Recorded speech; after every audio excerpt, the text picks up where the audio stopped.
There's a whole lot of research work that is yet to be done. And so when I focus on a problem, the first thing I try to do is catalog the state of what is.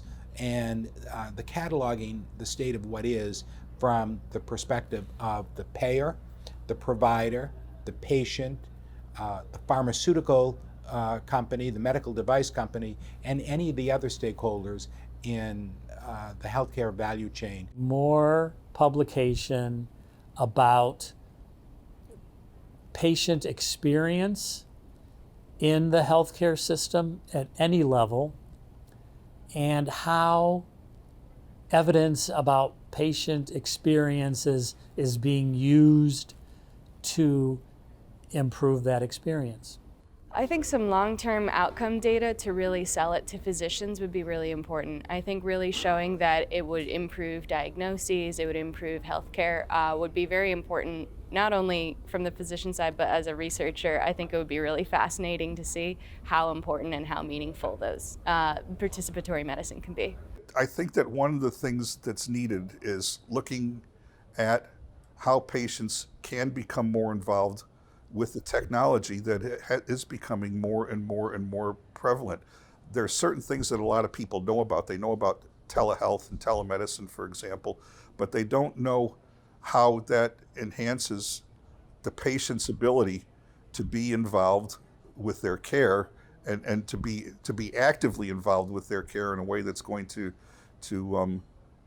address all of their needs and all of the community's needs. Many of the other people who have the time and the research, the resources and the social capital to be involved in advocacy come from a background of policy, education, journalism, research, maybe even working in the pharmaceutical industry.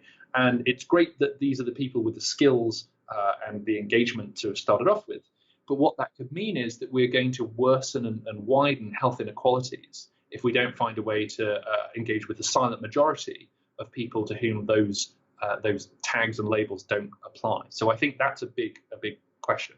I think the other question has to do with the degree of,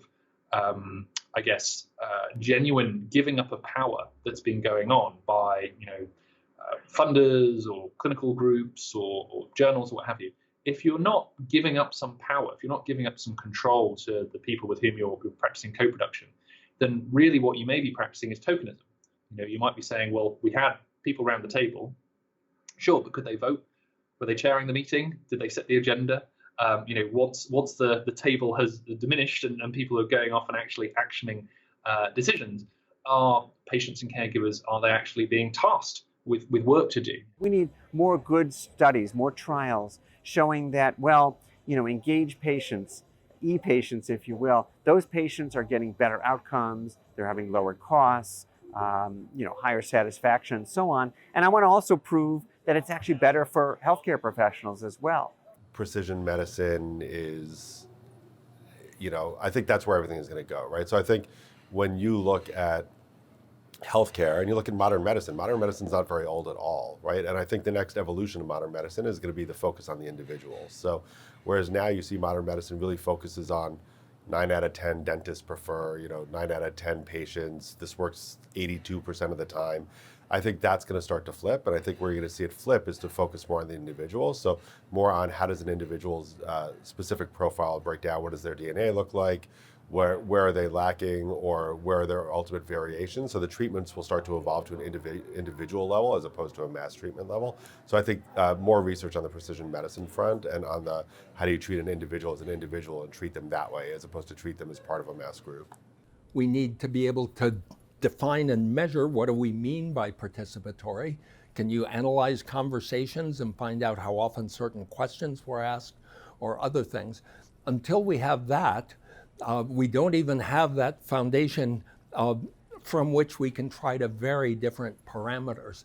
One of the things that we've focused on at the Journal of Participatory Medicine is we encourage the publication of patient narratives. We want to capture that patient voice. It's very, very important because not everybody has a research grant and is doing a double-blind randomized clinical trial. We need a lot of research in participatory medicine. We need papers that focus on what participatory medicine is, how to make it happen, what sort of skills are needed, what sort of education and interventions are needed, how technology and digital health tools can empower people and help us achieve better outcomes. So we really need much more research to help us define, develop, and establish the field.